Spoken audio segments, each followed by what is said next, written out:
다 함께 찬양으로 영광 돌리시겠습니다.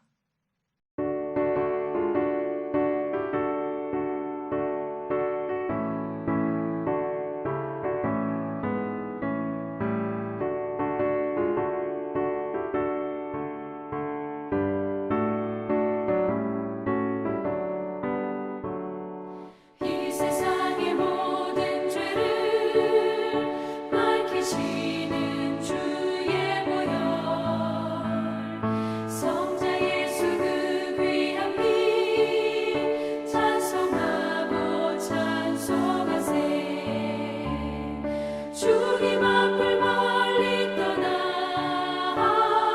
길을 잃고 헤맬 때에 나의 뒤를 따라오사 친히 구원하셨도다. 흰 눈보다 더 주의 흘리신 보혈로 이게 씻어주옵소서. 가시관을 쓰셨으니 피로 얼굴 물드셨고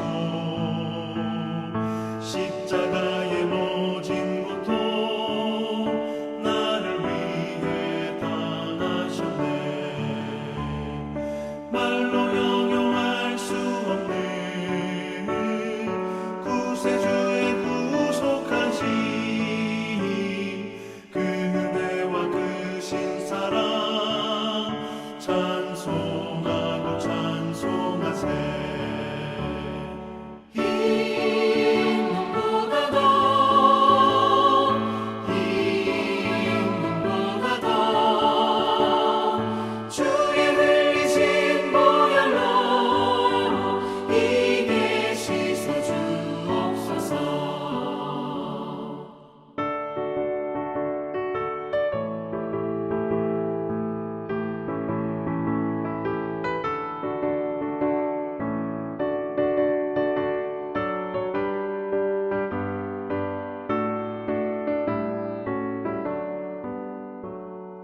아버지를 멀리 떠나 바른 길을 저버리고 여러 가지 죄악으로 주험받지 되었으니 물 같은 것 가지고는 씻을 수가 아주 없네. 주여 귀한 몸의 피로 날 정결케 하옵소서.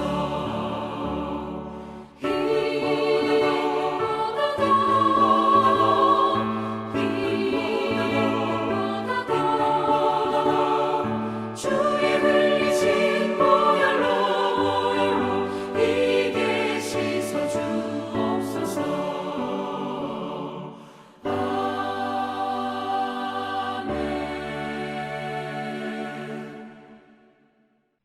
할렐루야. 오늘도 브릿지교회 주일 예배에 참여하시는 모든 성도님들을 주님의 이름으로 환영하고 축복합니다. 이 시간 우리의 온 마음과 정성을 다한 뜻으로 성삼위 하나님께 경배드리시길 원합니다. 다 함께 묵도하심으로 3월 21일 주일 예배를 올려드립니다. 그러므로 형제들아, 우리가 예수의 피를 힘입어 성소에 들어갈 담력을 얻었나니 우리가 마음의 뿌림을 받아 악한 양심으로부터 벗어나고 몸은 맑은 물로 씻음을 받았으니 참 마음과 온전한 믿음으로 하나님께 나아가자. 아멘. 사랑이 많으신 하나님 아버지, 오늘도 거룩하고 복된 주일날 성회로 모이게 하시니 감사드립니다. 한 주간 동안 하나님의 은혜와 사랑 가운데 거하게 하시고 지켜주신 은혜에 감사드립니다. 사순절의 기간을 통하여 예수님께서 걸어가신 십자가의 길을 바라보고 그 고난과 사랑의 길을 묵상하게 하시니 감사드립니다. 이 시간 예배를 통하여 영광받아 주옵시고 말씀으로 변화받아 하나님께 순종으로 보은하는 저희 모든 성도가 되게 하여 주옵소서. 예배 가운데 성령 하나님께서 충만함으로 좌정하여 주옵시고 가리워진 저희들의 눈과 어두워진 저희들의 마음 가운데 진리의 빛을 비추어 주옵소서. 우리의 죄를 위하여 대속하신 우리 구주 예수 그리스도의 이름으로 간절히 기원하옵나이다. 아멘. 이 시간 다 함께 찬송가 4장 성부 성자와 성령을 찬양하시겠습니다. 성부 성자와 성령 영원히 영광 받으옵소서. 태초로 지금까지 또 길이 영원 무궁 성삼위께 영광.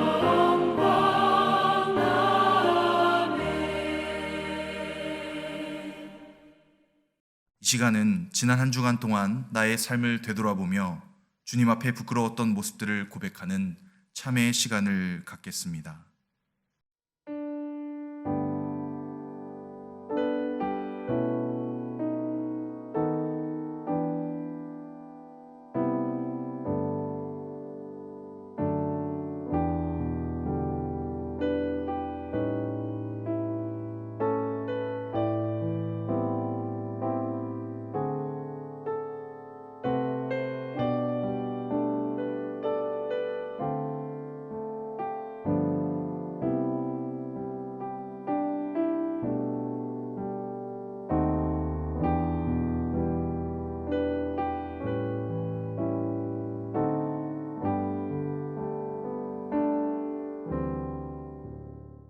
내 이름으로 일컫는 내 백성이 그들의 약한 길에서 떠나 스스로 낮추고 기도하여 내 얼굴을 찾으면 내가 하늘에서 듣고 그들의 죄를 사하고 그들의 땅을 고칠지니라.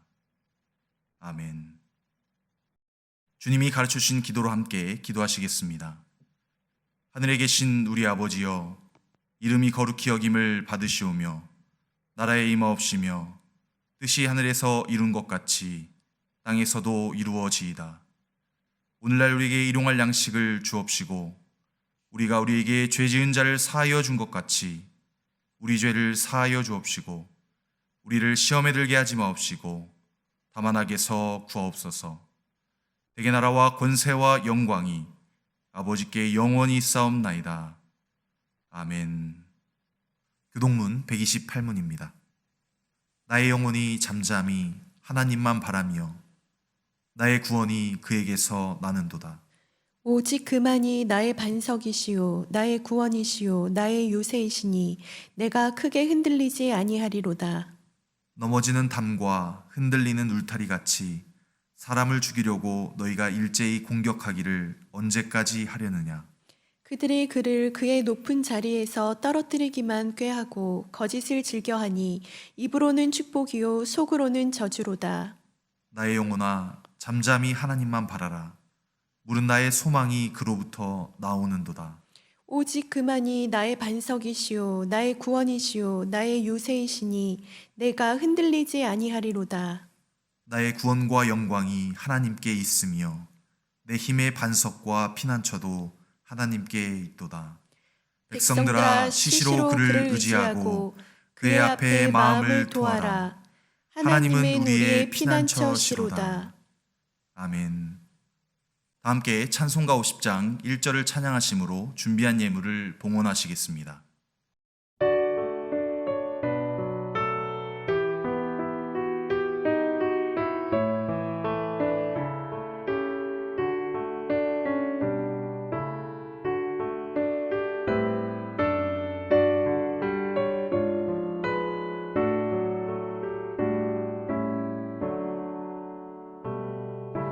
내게 있는 모든 것을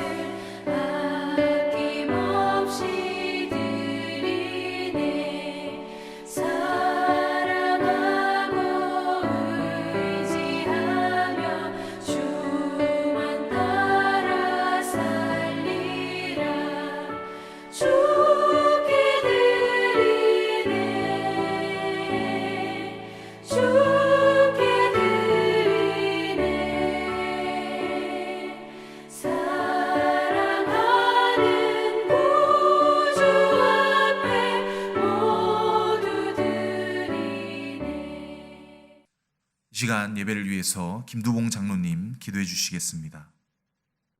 십자가에 달린 두 행악자들 같이 세상의 십자가 위에 죽을 수밖에 없는 우리들을 살리시기 위해 독생자 예수 그리스도를 이 땅에 보내셔서 십자가에서 우리 대신 죽으시고 우리에 대한 사랑을 확신하시고 또 부활하셔서 우리에게 산 소망을 주신 하나님 아버지께 영광과 존귀와 감사를 드립니다.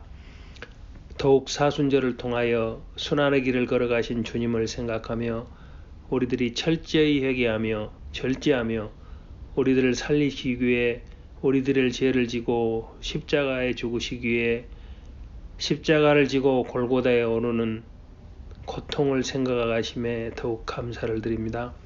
아버지 하나님, 오늘도 주님이 우리들에 대한 사랑을 확인하게 하는 주일 예배로 주님을 구주로 믿는 저희들이 이 거룩한 예배로 모이게 하심에 감사를 드립니다. 코로나 바이러스로 인하여 영상 예배에 참석하는 모든 성도님들에게 하나님의 평강과 기쁨이 넘치게 하시옵소서. 코로나 팬데믹으로 어려움에 처한 모든 사람들을 위해 빨리 이 모든 상황에서 벗어날 수 있도록 전능하신 하나님께서 지혜를 허락하여 주시옵소서. 아버지 하나님, 주님의 고귀한 피로 세우신 브릿지 교회가 김재호 담임 목사님과 함께한 사역팀과 성도가 서로 연합하여 그리스도의 참된 빛을 바라며 서로 협력하고 헌신하여 코로나로 인한 어려운 시기를 잘 극복하고 주님의 영광을 이웃에 잘 나타나게 도와주시옵소서. 더욱 이 어려움에 처한 성도님들을 눈동자와 같이 보호해 주시는 하나님께 감사를 드립니다. 어른들로부터 아이들까지 모두를 붙드셔서 주님이 주시는 평강과 형통함을 누리게 하시옵소서. 오늘도 김재호 목사님의 입술을 통해 선포되는 말씀이 예배에 참석하는 모든 성도님들의 영혼을 깨워서 갈급한 심령의 치유와 회복과 평강을 얻는 예배가 되게 하여 주시옵소서. 아버지 하나님, 주님의 몸된 교회를 각양각색으로 헌신하는 사역팀과 모든 성도님들을 기억하여 주시옵소서. 더욱 선교지에서 헌신하는 주님의 사역자들을 기억하시고 함께하여 주시옵소서. 오늘도 수고하고 짐진 자들아 다 내게로 오라. 내가 너희를 쉬게 하라 하시며 환난 날에도 참 평강을 주시는, 오늘도 살아서 역사하시는 우리 주 예수 그리스도 이름으로 간절히 기도드리옵나이다. 아멘. 이 시간은 LA에서 얼번 필그림스 교회를 섬기시는 박용수 목사님께서 찬양으로 영광 돌리시겠습니다.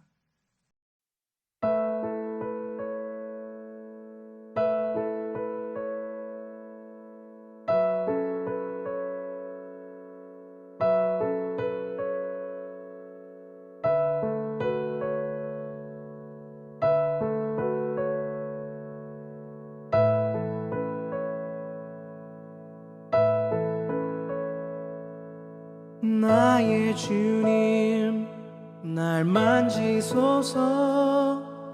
상한 마음을 드립니다. 주께만 드립니다.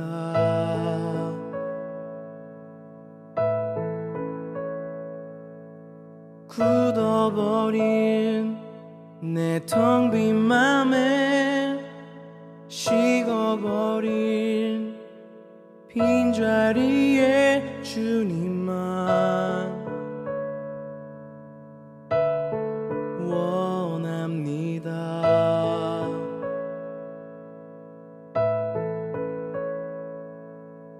주의 손이 나를 따뜻히, 주의 호흡 나를 가득히, 주의 눈물 나를 적셔주시네.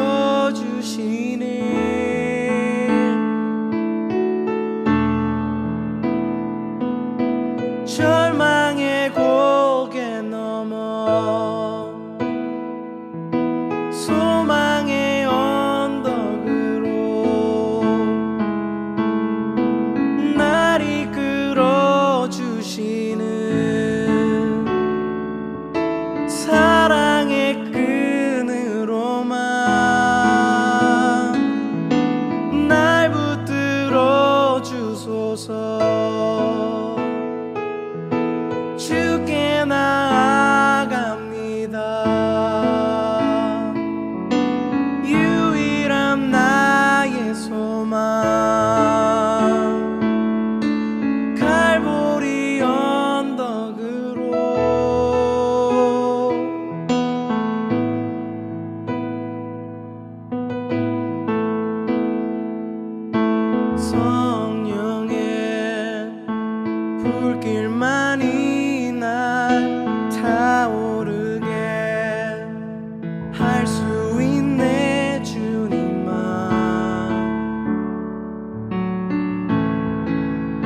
나를 적셔주시네.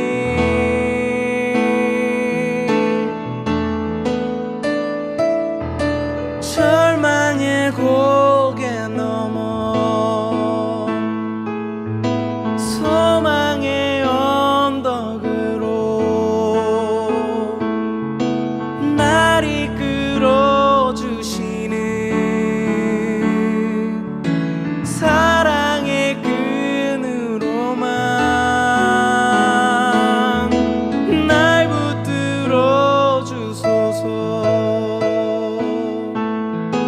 주께 나아갑니다.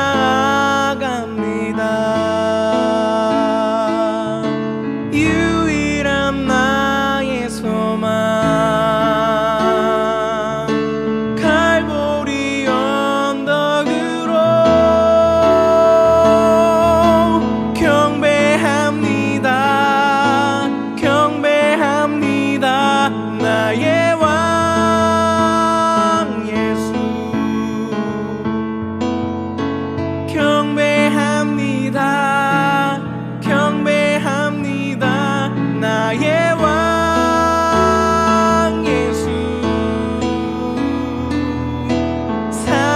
사랑합니다. 사랑합니다. 영원한 사랑 사랑합니다. 사랑합니다. 영원한 사랑 소망을 노래 불러 구원을 높이 외쳐 놀라운 주의 사랑 영원히 노래하리. 소망을 높이 외쳐 구원을 높이 외쳐 놀라운 주의 사랑 영원히 노래하리.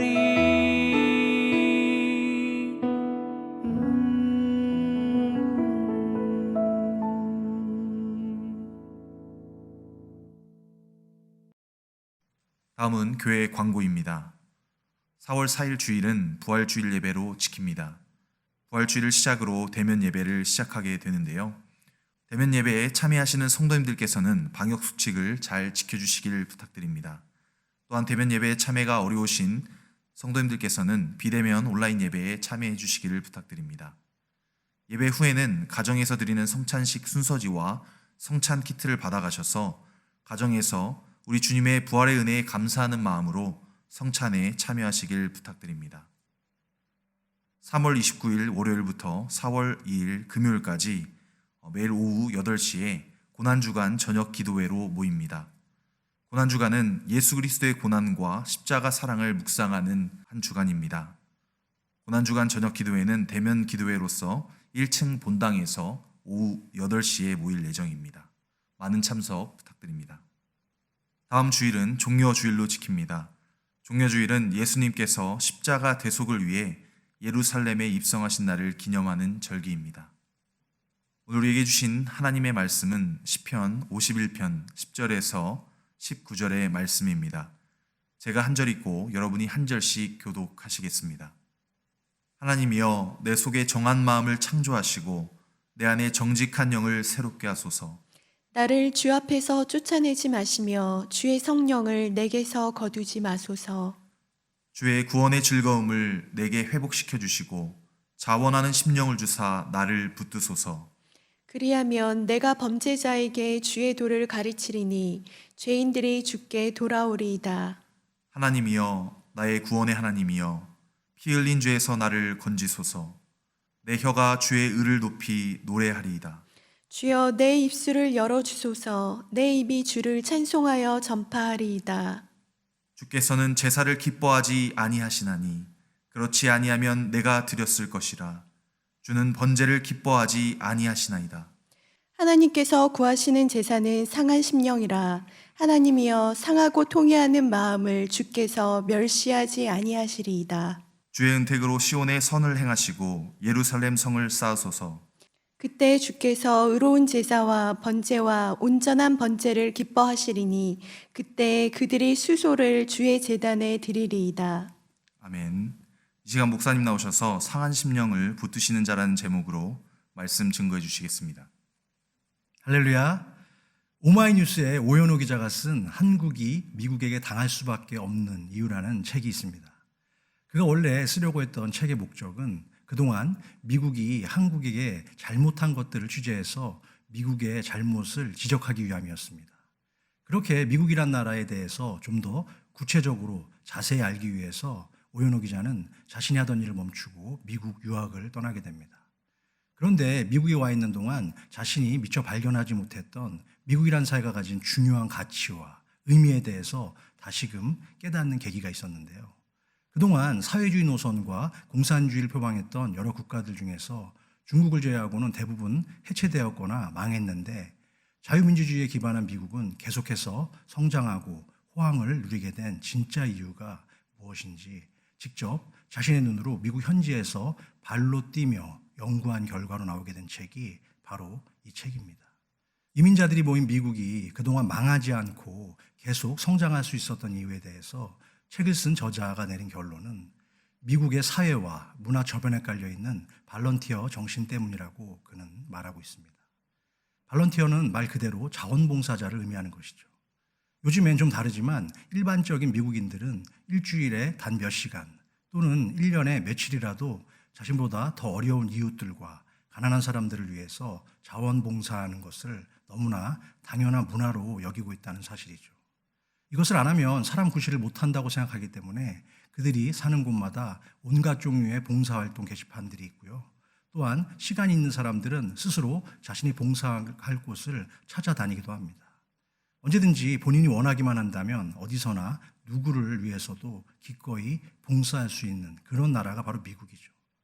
저도 몇 년 전에 섬기던 교회에서 여름마다 멕시코의 로사리또라는 지역에 가난한 동네에 가서 약 일주일 동안을 그곳에 머물며 텐트를 치고 집이 없는 사회적 취약계층을 위해서 특별한 집을 지어드리는 하우징 프로젝트에 한 2번 정도 참석한 적이 있습니다. 집을 전문으로 짓는 전문가가 아닌 일반인들이 조립한 작은 집이긴 하지만 많은 자원봉사자들의 땀과 정성이 모아져서 조금씩 집이 세워지고 봉사의 마지막 날에 집 열쇠를 현지 주민에게 전달할 때의 그 감동, 그 짜릿한 그리고 뭉클한 감동은 정말 잊을 수가 없었습니다. 그리고 날마다 힘든 작업이 끝나고 나면 숙소로 돌아와서 그동안 지친 몸과 마음을 쉬며 누군가를 위해서 나의 소중한 시간과 재물을 사용할 수 있었던 것에 감사하며 밤에 모닥불을 피고 미국과 캐나다 전 지역에서 왔던 동료들과 바베큐도 나눠 먹고 함께 노래를 부르며 즐거운 시간을 보냈던 추억이 떠오릅니다. 미국 인구 약 3억 5천만 명 중에서 1년에 약 4천만 명이 넘는 자원봉사자들이 활동에 나선다고 합니다. 그렇게 어릴 때부터 다른 사람들을 잘 돕는 훈련을 받고 자원봉사 성적이 없으면 심지어 좋은 대학에도 진학할 수가 없는 것이 미국의 대학의 현실이죠. 이처럼 다른 사람들과 더불어 살면서 자신의 시간과 재물을 나누고 기꺼이 돕고 봉사하려는 마음들이 모여서 미국이란 큰 나라가 세워지고 형성되어졌으며 이것이 바로 미국이 초강대국이 될 수밖에 없었던 이유라고 저자인 오연호 기자는 말하고 있습니다. 축복을 영어로 블레싱이라고 하죠. 그런데 축복이란 단어는 원래 blood, 피라는 단어의 동사형, bleed, 피를 흘리다에서 파생된 단어입니다. 그러므로 진짜 축복은 내가 아닌 다른 누군가를 위해서 피를 흘릴 수 있는 숭고한 희생까지도 기쁘게 받아들일 수 있는 사람에게만 주어지는 특별한 은혜인 줄로 믿습니다. 현재 세상으로부터 멀어지고 사회적 지탄과 냉소를 당하고 있는 어려움에 처한 한국교회의 회복과 능력도 바로 여기에 있다고 저는 믿습니다. 하나님이 불쌍히 여기는 이웃과 영혼들을 구하고 또한 어려운 세상을 위해 그리스도의 마음으로 기꺼이 헌신하며 자원하는 섬김과 희생이 없는 교회는 주님이 찾으시는 교회다운 교회로 건강하게 이 땅 가운데 세워지기가 쉽지 않다고 생각합니다.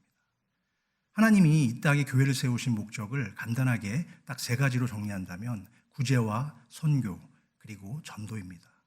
그것을 망각하면 교회는 생명력을 잃고 싸움과 정쟁의 도구로 쉽게 변질되고 마는 것이죠. 그것은 어쩌면 주님의 몸을 구성하고 있는 모든 성도들도 마찬가지인데요. 하나님의 부르심을 받은 성도가 자신의 소명과 본분을 망각하면 가장 먼저 나타나게 되는 현상은 무엇일까요? 그것은 아마도 자신이 지은 죄에 대한 회피 또는 죄에 대한 무감각성이 아닐까라는 생각을 하게 됩니다. 그래서 오늘 우리가 읽은 시편 51편도 다윗이 쓴 참회 시로 잘 알려져 있는 시편입니다. 어느 날 자신의 궁전을 산책하던 다윗은 자신의 시야에 보이는 목욕하고 있던 밧세바라고 하는 한 여인을 보게 되었습니다. 하나님을 떠나서 죄에 둔감해진 다윗은 음탕한 마음을 품었으며 그녀를 유혹하고 결국 동침까지 하고 말죠. 그 후에 자신이 지은 죄를 감추기 위해서 밧세바의 남편이자 자신의 충신인 우리아 장군을 그 당시 가장 치열했던 전쟁터로 보내서 미필적 고의에 의한 의도적 살인으로 몰고 갑니다. 그리고 나서 다윗은 죽은 부하의 아내를 자신의 아내로 삼고 말았죠. 여인의 벗은 몸을 엿보는 아주 작은 죄악의 씨앗이 결국 이토록 무서운 살인의 결과까지 만들어낸 것입니다. 그러나 이미 모든 것을 알고 계시는 하나님은 나단 선지자를 다윗에게 보내서 그를 강하게 책망하셨고, 다행히 다윗은 자신의 모든 죄를 회피하거나 숨기지 않고 전심으로 회개하며 하나님의 자비하심을 바라보게 되었죠. 오늘 본문 12절에서 다윗이 자원하는 심령을 주사 나를 붙드소서라는 말씀 중에 자원한다라는 히브리 원어의 뜻은 억지로 하는 것이 아니라 기꺼이 자발적으로 한다는 능동적 순종의 의미가 담겨져 있습니다. 그렇습니다. 하나님을 믿는 우리의 믿음은 누가 시켜서 억지로 하는 것이 아닌 오직 말씀에 비추어서 자원하는 마음으로 신령과 진정으로 그분의 앞에 서는 것을 말씀하는 것입니다. 그렇게 하나님께 뜨거운 눈물과 회개로 죄악과 절망의 고개를 넘어서 은혜와 소망의 언덕에서 다시 깨어난 다윗의 영혼은 이제 자신의 상한 심령을 온전히 회복하기 위해서 하나님 앞에서 무엇을 간구하고 있을까요? 첫 번째 소제목입니다. 하나님께 자원하는 심령의 첫 번째 조건은 구원의 회복에 앞서서 죄를 참회하는 마음입니다. 우리가 하나님이 찾으시는 참된 사람이 된다는 것은 생각하는 것만으로도 참 복된 일입니다. 하늘 백성인 성도의 소원은 언제나 하나님이 찾으시는 한 사람이 되는 것인 줄로 믿습니다. 그러면 하나님이 찾으시는 마음은 어떤 마음일까요? 10절과 11절 말씀입니다. 하나님이여 내 속에 정한 마음을 창조하시고 내 안에 정직한 영을 새롭게 하소서. 나를 주 앞에서 쫓아내지 마시며 주의 성령을 내게서 거두지 마소서. 아멘. 하나님께서 찾으시는 심령은 주님을 향한 믿음이 늘 변함없고 정직한 영을 가진 사람입니다. 그렇게 하나님께서 찾으시는 사람만 된다면 우리는 하늘의 능력과 권세를 갖게 되고 역사도 우리에게 일어날 것입니다. 스스로 아무리 애를 써보고 노력을 해도 잘 안 되는 것들이 성령 하나님의 역사하심만 나타난다면 주님의 크신 능력과 권세가 우리에게도 또 나에게도 주어지고 그때부터 안 되던 것들이 이루어지는 놀라운 은혜의 역사가 우리 가운데 나타나게 될 줄로 믿습니다. 여호와는 의로우사 의로운 일을 좋아하시나니 정직한 자는 그 얼굴을 배우리이다. 우리가 지난주에 이미 살펴봤던 에베소서의 말씀을 통해서 우리가 하나님의 능력이 우리들에게 나타나기 위해서는 가장 먼저 죄로 물든 우리의 더러워진 심령이 깨끗함을 받아야 함을 말씀드렸습니다. 그와 마찬가지로 오늘 시편의 기자인 다윗도 하나님이 원하시는 제사를 드리기 위해 내 안에 정직한 영을 먼저 회복시켜달라는 간구를 하고 있죠. 오래전에 미국 아이비리그의 명문대학 중에 하나인 밴더빌트 대학에 경건한 그리스도인이자 수학자인 메디슨 체럿이라는 교수가 있었습니다. 메디슨 박사는 자신의 수업을 듣는 모든 학생들에게 시험지를 나눠줄 때마다 항상 이렇게 얘기했다고 합니다. 여러분, 나는 오늘 여러분들에게 2가지 시험지를 나눠주는 것입니다. 하나는 수학 문제이고 다른 하나는 정직이라는 시험지입니다. 여러분이 지금 보는 수학 시험을 잘 통과한다면 그것은 여러분의 인생의 일시적인 성공을 약속할 것입니다. 그러나 이 정직의 시험에 통과하지 못한다면 앞으로 살아갈 여러분의 남은 인생 가운데 진정한 성공을 기대할 수는 없을 것입니다. 그러니 다시 한번 생각하세요. 여러분이 이 수학 시험에 실패한다면 훌륭한 인생을 살 수도 있겠죠. 그러나 만약 자기 인생에 대한 정직의 시험에서 실패한다면 그것은 불행한 인생으로 떨어지게 될 것입니다. 우리가 세상에서 정직하게 살면 지금 당장은 남들보다 더 큰 손해를 보는 것 같지만 결국 그 손해는 반드시 굳건한 믿음과 신뢰로 하나님께서 회복시켜 주게 될 줄로 믿습니다. 정직이란 어떻게 표현할 수 있을까요? 정직이란 문을 열고 안을 들여다볼 때와 밖에서 본 모습이 변함없이 동일한 상태를 이야기하는 것입니다. 잠언을 통해서 지혜의 왕 솔로몬 역시 정직한 자는 반드시 하나님의 축복과 보상을 약속받게 됨을 여러 차례 강조했죠. 계속해서 다윗은 무엇을 하나님께 구하고 있을까요? 본문 12절과 13절 말씀을 읽겠습니다. 주의 구원의 즐거움을 내게 회복시켜 주시고 자원하는 심령을 주사 나를 붙드소서. 그리하면 내가 범죄자에게 주의 도를 가르치리니 죄인들이 주께 돌아오리이다. 요한복음 5장에 보면 예수님께서 명절에 베데스다 연못에 가셔서 38년 된 병자를 고치시는 장면이 등장합니다. 그 연못에는 늘 수많은 병자들이 나타나서 혹시나 하는 기대감에 모여들었죠. 물이 동할 때 제일 먼저 들어가는 자가 낫는다는 속설을 믿고 찾아든 사람들입니다. 그 사람들 속에는 38년 된 병자도 있었는데요. 예수님께서 명절에 그 병자를 직접 찾아오신 것입니다. 아마 이 사람에게도 가족들이 있었을 것입니다. 사랑하는 아내와 자녀들도 있었을지 모릅니다. 그런데 다 옛날 이야기입니다. 이름뿐인 가족이 되어버린 것이죠. 큰 병에 장사 없다고 발길이 끊어진 지 오래되었을 것입니다. 그에게는 좋은 시절에 함께 어울리며 우정을 다짐했던 여러 친구들도 있었을지 모르죠.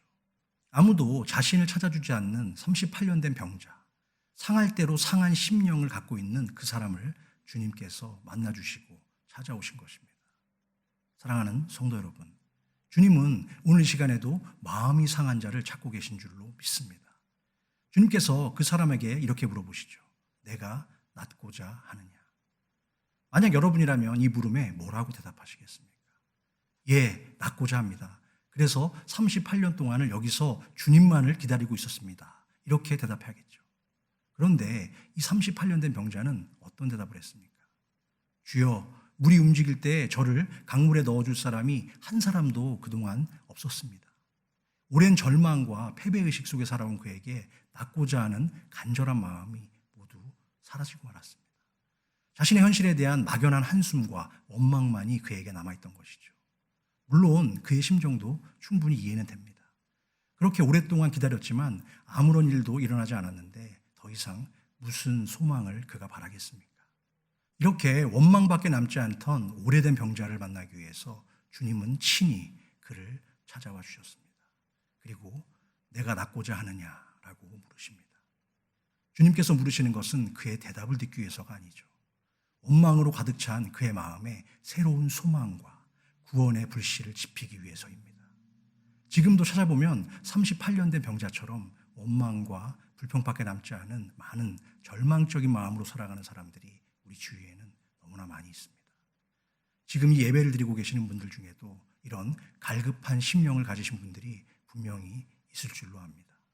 이 시간 나사렛 예수 그리스도 이름으로 명하노니 상한 심령을 가진 분들의 아픔과 상처가 회복되고 그들의 간절한 바램과 기도가 응답되는 치유의 은혜가 있게 될 줄로 믿습니다. 사랑하는 성도 여러분, 오랜 시간 기도했지만 아직도 여전히 해결되지 못한 우리의 인생의 문제로 여러분의 마음에 상처가 생기고 갈라지셨습니까? 전혀 걱정하실 필요가 없습니다. 우리에게 정직한 영과 상한 심령만 있다면 주님은 저와 여러분을 찾아오셔서 불평과 원망의 잡초를 모두 걷어내시고 그 심령의 밭을 새롭게 기경하셔서 은혜와 소망의 언덕으로 인도해 줄 줄로 믿으시기 바랍니다. 우리가 속한 세상은 항상 약하고 상한 자들을 외면하지만 자유롭고 공의로우신 주님은 늘 상한 영혼을 찾고 계십니다. 오래전 미국에 그레이라는 이름을 가진 크리스찬 청년이 있었는데요. 그는 세상의 욕망에 취해서 예수님을 떠났고 방탕한 생활로 시간을 허비하고 있었습니다. 그의 심령은 점점 메말라가고 여의어갔지만 그의 영적 상태에 관심을 갖는 사람은 아무도 없었습니다. 그러던 어느 날 그레이는 친구들과 어울려서 밤새 술을 마셨습니다. 안취된 상태로 잠이 든 그는 파티가 모두 끝난 뒤에 우연히 파티장 구석에 붙어있던 어떤 글귀를 보였죠. 예수께 속하지 않은 영혼은 모든 것을 잃어버린 영혼이다. 그런 글귀를 본 순간 그는 강력한 충격을 받게 되었고 나의 영혼도 잃어버렸구나 하는 생각을 받으며 마음이 혼란스러워지기 시작했습니다. 그는 그 자리에 바로 무릎을 꿇고 눈물을 흘리며 하나님의 자비를 간구하게 되었어요. 그의 인생에서 그날 밤처럼 절박하게 기도한 적은 단 한 번도 없었습니다. 이 죄인에게 하나님의 자비를 베푸시고 저의 영혼을 구원하소서. 그는 뜨거운 눈물을 흘리며 기도를 수없이 되풀이하며 반복했습니다. 하나님께서는 마룻바닥에 머리를 숙이고 상한 심령으로 엎드린 그의 기도를 결국 들어주셨습니다. 아무도 그레이의 영혼의 상태에 관심을 두지 않았지만 하나님은 곤고한 그의 심령에 직접 찾아오셔서 하나님의 거룩한 품 속에서 그를 다시 일으켜 세워주셨던 것입니다. 그날 밤 하나님을 인격적으로 만난 청년 그레이는 훗날 미국 성공회의 주교가 되었고 7,500명 이상의 선교사를 배출했던 신학대학원의 원장으로 세움받았습니다. 사랑하는 성도 여러분, 지금 우리가 처한 상황이 아무리 원망할 수밖에 없는 상황이라 할지라도 우리 입술의 고백이 원망이나 불평이 아닌 소망의 고백이 되기를 주님의 이름으로 축복합니다. 상한 음식을 좋아하는 사람은 아무도 없죠. 우리가 과일을 고를 때도 상한 것을 고르는 사람은 없습니다. 보기에도 깔끔하고 먹음직스러운 과일을 골라서 먹어야 하죠. 모양도 모나고 겉에 상처가 난 과일들은 시간이 지나면서 썩어가기 때문에 결국 다 버릴 수밖에 없습니다. 하지만 하나님께서 우리를 찾아오셔서 만나주실 때는 우선적으로 깨지고 가난한 심령들을 먼저 찾아오시고 만나주십니다. 세상의 온갖 풍파와 고난으로 쉽게 망가질 가능성이 많은 아픈 사람들을 주님은 찾으신다는 말씀입니다. 오늘을 살아가는 모든 현대인들은 어떻게 해서든지 나 자신은 멀쩡하고 문제가 없다고 여기고 또한 생각합니다. 그래서 성형수술도 하고 좋은 옷도 사서 입으며 교양 있는 사람처럼 보이고 싶어하고 이것저것 배우며 나름대로 세상의 스펙도 열심히 쌓으며 노력하죠. 그러나 그 아무리 우리가 겉으로 아닌 척 우리 자신을 잘 포장해도 그 내면의 속마음까지 완벽하게 감출 수는 없는 것입니다. 그런데 오늘 주신 말씀에 비춰보면 하나님이 구하시는 제사는 상한 심령이며 통회하는 마음을 가진 자들에게 주님은 절대 그들을 멸하지 않겠다고 약속하셨습니다. 멕시코 지역에 아나브렙스라는 물고기가 살고 있습니다. 참고 사진을 지금 보시면 이 물고기는 아주 작지만 4개의 물을 가지고 있는 것을 볼 수 있습니다. 2개의 눈은 물속에 있어서 적의 공격을 감시하고 대비하며 또 2개의 눈은 밖을 향하고 있어서 곤충을 잡아먹기 위한 용도로 사용된다고 합니다. 그런데 특이한 것은 물 밖에 있는 눈은 눈물샘이 없어서 오랜 시간 물 밖에 있으면 그 물고기의 눈이 건조해져서 아무것도 볼 수 없게 된다고 합니다. 그래서 이 물고기는 규칙적으로 물속에 잠겨서 자신의 눈을 적셔줘야만 살아갈 수 있다고 합니다. 이와 마찬가지로 죄인된 우리의 육적인 눈은 세상을 바라보지만 우리의 내면에 존재하는 영적인 눈은 항상 하나님의 말씀을 바라보며 죄악된 우리의 모습이 발견되면 늘 회개의 눈물로 적셔야 합니다. 세상은 우리들에게 눈을 부릅뜨고 살아야 한다고 말하지만 하늘 백성인 성도의 삶은 세상과는 전혀 다르죠. 일생 동안 눈이 충혈될 정도로 아둥바둥 이를 악물고 살아도 우리 영혼의 눈이 주님만을 바라보지 않는다면 아무런 소용이 없기 때문입니다. 우리의 메마른 영적인 눈에는 은혜와 긍휼의 습기가 늘 남아 있어야 합니다. 그래야 건조한 눈이 맑아지고 흐렸던 영안이 밝아져서 우리가 어디로 가야 할지 그 길을 잘 볼 수 있는 것입니다. 혹시 앞이 잘 보이지 않는다, 살 길이 막막하다는 생각으로 답답함을 느끼고 계시다면 먼저 하나님 앞에서 자원하고 통회하는 눈물의 기도를 드리시기 바랍니다. 그러면 그때부터 내 영혼이 살아갈 길을 하나님께서 환히 보여주시고 비춰주실 줄로 믿습니다. 본문 14절 말씀입니다. 하나님이여 나의 구원의 하나님이여 피 흘린 죄에서 나를 건지소서. 내 혀가 주의 의를 높이 노래하리이다. 오늘의 주인공인 다윗은 하나님 앞에서 자신이 지은 죄를 감추려다가 더 깊은 죄의 수렁으로 빠져들어갔던 자신의 지난 날을 회상하며 긍휼히 여기시고 그 죄악에서 건지신 하나님의 은혜에 감사했습니다. 나단 선지자의 책망을 들은 다윗은 자신을 향해 마땅히 죽을 자라는 고백을 했죠. 그리고 자신의 죄악상을 바라보았습니다. 간음했고 살인한 후에 하나님께 제사도 떳떳하게 드렸습니다. 그러나 그가 드린 제사는 헛된 제사였죠. 전혀 하나님께 상달되지 않았던 가증한 제사임을 다윗은 깨닫게 된 것입니다. 하나님께서 구하시는 제사는 상한 마음이고 주님이 받기 원하시는 제물은 찢겨진 심령이기 때문입니다. 마음을 찢는다는 것은 도대체 어떤 것을 의미할까요? 그것은 더 이상 하나님이 내 마음 밖에 계시도록 기다리지 않고 나의 마음 속에 주님이 들어오시도록 간절한 마음으로 부르짖는 것입니다. 이것이 바로 진정한 회개의 기도인 줄로 믿습니다. 회개는 억지로 하는 것이 아닌 자원하는 심령으로 이루어져야 합니다. 그래서 다윗은 왕의 체면, 왕의 권위도 다 버리고 진정으로 우러나오는 회개가 될 때까지 자원하는 심령을 달라고 하나님께 매달리며 부르짖었습니다. 자신의 침상을 온통 회개의 눈물로 적셨죠. 누구나 실수를 할 수 있고 죄도 지을 수는 있습니다. 그러나 바로 무릎을 꿇고 회개하기란 쉽지 않죠. 더욱이 자원하는 심령으로 회개하는 것은 더욱 쉽지 않은 것 같습니다. 이것이 다윗이 참된 기도를 통해서 우리가 본받아야 할 회개의 진정한 모습이 아닐까 그렇게 생각합니다. 이제 두 번째 소제목입니다. 하나님께 자원하는 심령이 되기 위한 두 번째 조건은 믿음으로 주실 것을 바라는 간절한 기도입니다. 다윗은 죄악의 한가운데서 자신을 강하게 붙들어 주셨던 하나님이 계심을 굳게 믿고 기도하였죠. 정한 마음과 정직한 영으로 계속해서 하나님을 향한 열망을 회복시켜 달라고 매달리며 기도했습니다. 그 내용이 본문 15절 말씀입니다. 주여 내 입술을 열어주소서. 내 입이 주를 찬송하여 전파하리이다. 우리의 마음속에는 늘 죄의 권세가 누르고 있기 때문에 우리 속에 있는 선한 마음이 힘을 쓰지 못할 때가 생각보다 많이 있습니다. 이것은 또한 우리의 노력으로도 잘 깨어지지 않는 것이죠.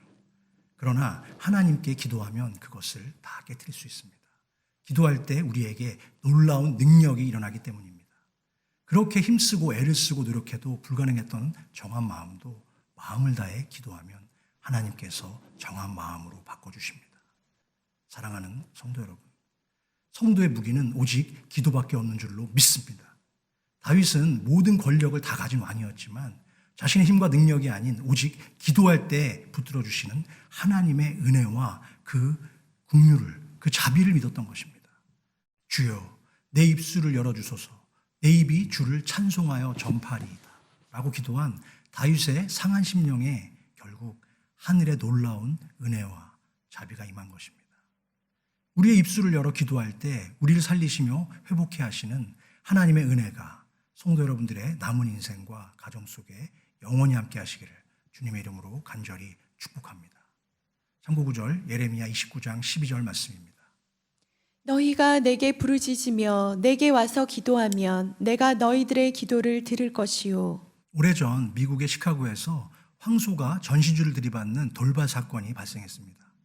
그 일로 멀쩡하게 잘 서 있던 전시주가 옆으로 넘어지면서 화재가 시작되었고 그 불이 옆으로 계속 옮겨지면서 시카고 일대가 온통 불바다가 되는 대형 참사가 일어났습니다. 당시 기자들이 화재 현장을 취재하기 위해서 몰려들었는데요. 불에 타고 있던 자신의 교회를 바라보고 있던 한 목사를 만났습니다. 기자는 목사에게 인터뷰를 요청하며 이런 무례한 질문을 합니다. 목사님, 왜 하나님은 교회가 불에 타고 있는 것을 그냥 보고만 계셨을까요? 그러자 목사님은 오래전부터 저는 하나님께 더 좋은 예배당을 달라고 기도했습니다. 교회를 철거하려면 비용도 많이 드는데 하나님이 해결해 주시니 감사할 뿐입니다. 이렇게 대답했습니다. 그러자 기자가 다시 묻습니다. 그럼 목사님, 교회를 다시 지을 돈은 준비되어 있습니까? 그러자 목사는 옆구리에 끼고 있던 자신의 오래된 성경책을 펼치면서 저에게 지금 돈은 없지만 아무리 써도 바닥나지 않을 하나님의 금고인 이 성경이 있습니다. 결국 그 화재의 사건이 있고 얼마 후에 이전보다 더 아름다운 교회가 기적처럼 그곳에 세워졌다고 합니다. 어떤 상황과 고난 속에서도 하나님의 약속을 끝까지 믿고 자원하는 마음으로 기도하며 더욱 하나님께 매달리는 사람에게 하나님은 반드시 응답해 주신 것을 믿으시기 바랍니다. 세 번째 소제목입니다. 하나님께 자원하는 심령이 되기 위한 마지막 조건은 우리에게 허락하신 재능과 소명을 하나님의 나라와 뜻을 위해 사용하는 것입니다. 계속해서 본문 18절과 19절 말씀을 읽겠습니다. 주의 은택으로 시온에 선을 행하시고 예루살렘 성을 쌓으소서. 그때 주께서 의로운 제사와 번제와 온전한 번제를 기뻐하시리니 그때 그들이 수소를 주의 제단에 드리리이다. 우리에게 주어진 모든 하나님의 명령과 사명을 감당할 때 우리의 인간적인 열심이 아니라 성령께서 주신 마음으로, 즉 하나님의 뜻에 합당한 열심으로 우리의 재능과 재물을 사용해야 합니다. 그것이 하나님이 주신 곡간을 맡은 자의 사명이기 때문이죠. 스스로 자원하는 마음이 없이는 교회 성도가 내는 헌금이나 11조 생활은 도저히 불가능하고 또한 지속할 수도 없습니다. 남이 시켜서 어쩔 수 없이 하는 봉사도 마찬가지죠. 부담만 가중되지 전혀 그 마음에 기쁨을 찾아볼 수 없는 것입니다. 우리가 하나님의 사명을 깨닫고 하나님을 위해서 일하겠다고 자원하여 봉사하는 사람은 하나님께 귀히 쓰임받을 것입니다. 주신 은혜만 거저받고 살아가는 구걸하는 신앙이 아니라 자원하는 심령을 가지고 봉사하며 살아가는 자가 될 때 비로소 하나님의 귀한 사람으로 쓰임받게 될 줄로 믿으시기 바랍니다. 참고구절 고린도후서 8장 3절과 4절 말씀입니다. 내가 증언하노니 그들이 힘대로 할 뿐 아니라 힘에 지나도록 자원하여 이 은혜와 성도 섬기는 일에 참여함에 대하여 우리에게 간절히 구하니. 이미 우리에게 잘 알려진 알버트 슈바이처 박사는 병들어가는 아프리카의 가난한 흑인들을 돕기 위해서 뒤늦게 의학 공부를 다시 시작했습니다. 당시 사상가요, 신학자이며 음악가로서도 존경을 받았던 인물이었지만 모든 그동안의 부와 명예를 뒤로하고 열악한 환경이 있는 아프리카를 향해서 떠나서 그곳에 병원을 개설했습니다. 세상과 인류에 대한 그러한 헌신적 노력으로 그는 53세에 괴테상을 수상했고 76세에는 프랑스 아카데미의 회원이 되었으며 77세에는 노벨 평화상을 받았지만 수상금으로 받은 모든 돈을 나병 환자촌을 위해서 사용하고 어려운 이웃들을 위해 헌신했습니다.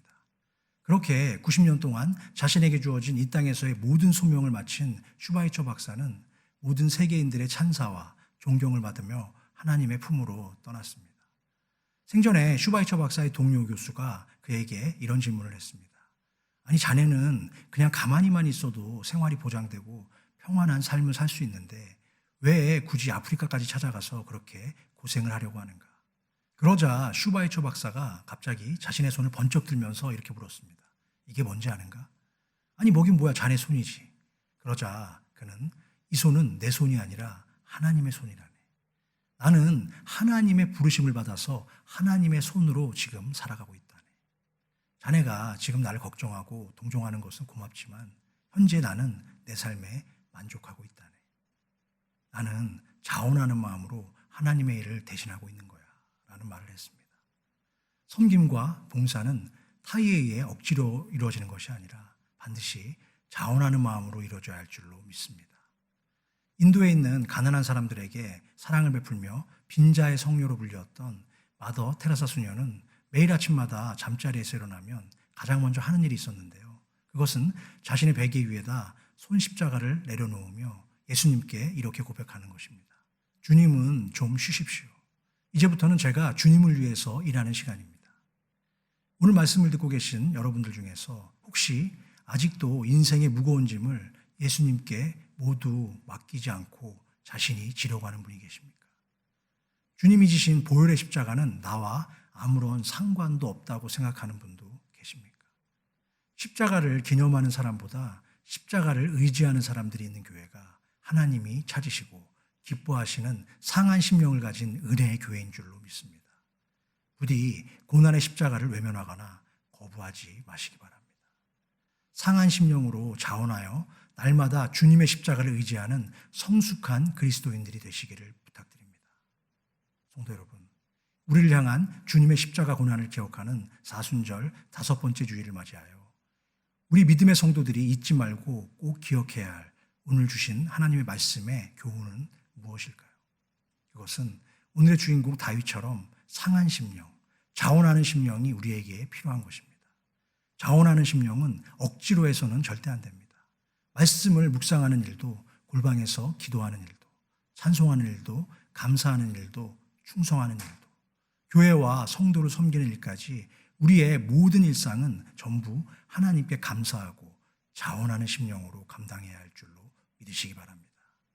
그러면 하나님의 크신 은혜와 축복이 저와 성도 여러분들의 인생과 가정 속에 충만하게 차고 넘칠 뿐만 아니라 주님의 무궁하신 인자와 그 사랑이 저와 여러분들의 남은 인생 속에서도 더욱 아름답게 빛나게 될 줄로 믿으시기 바랍니다. 기도하시겠습니다. 사랑의 하나님 아버지, 지난 한 주 동안에도 변함없는 사랑으로 모든 성도님들을 아버지의 은혜의 날개 아래에서 눈동자와 같이 지켜주시고 은혜의 자리로 인도해 주신 사랑에 진심으로 감사와 찬양을 올려드립니다. 지난 시간 동안에도 하나님의 말씀대로 살려고 나름대로 발버둥치며 열심히 노력했지만 너무나 많이 부족했고 모자랐으며 하나님 아버지께서 베풀어 주신 그 놀라운 은혜에 감격하지 못하고 이웃과 더불어 더 많이 나누지 않았던 이기적인 저희들의 생각과 무감각한 행동들을 다시 한번 이 시간 되돌아봅니다. 우리의 남은 인생이 오직 하나님의 감동으로 변화되어 먼저 우리의 내면이 깨끗한 마음과 정직한 영으로 새롭게 변화되고 그리스도의 선한 일꾼으로 불신과 거짓으로 가득한 저 세상을 품고 아름답게 변화시킬 수 있는 축복의 도구로 사용하여 주시옵소서. 이곳에 하나님의 감동으로 세워주신 우리 브릿지교회와 온 성도들이 주님의 마음과 자원하는 심령으로 지역사회를 섬기고 이 땅을 복음화하는 작은 미랄이 될 수 있도록 성령께서 붙들어 주시옵소서. 아직도 여러 사정으로 인하여 주회전에 나올 수 없는 형편에 있는 성도들이 있습니다. 저들의 모든 형편들을 살펴주시고 각자의 처소에서 믿음으로 올려드리는 예배를 기억하여 주시고 갈급한 심령 속에 하늘의 크고 놀라운 감동이 언제나 넘쳐나는 축복의 인생들이 다 될 수 있도록 은혜 위에 은혜를 더하여 주시옵소서. 오늘도 사랑하는 주의 백성들이 각자의 가정에서 귀한 예물을 정성껏 구별하여 올려드립니다. 어려움 속에서도 항상 감사함으로 물질을 드리는 저들의 삶 속에 아버지의 크신 은혜와 감사의 제목들이 가득 차도록 복의 복을 더하여 주시옵소서. 이제는 우리 주 예수 그리스도의 그 크신 은혜와 아버지 하나님의 극진하신 사랑과 성령 하나님의 교통감화, 내주, 역사, 인도하심의 축복이 하나님이 주시는 성령의 감동과 예수의 마음으로 살아가기를 다짐하는 모든 사랑하는 백성들의 심령과 그들의 가정과 자녀, 손들과 생업 위에 또한 어떠한 상황 속에서도 상한 심령과 통회하는 마음으로 구하고 간구하는 모든 심령들의 머리 위에 이제로부터 영원토록 함께 계실지어다. 아멘.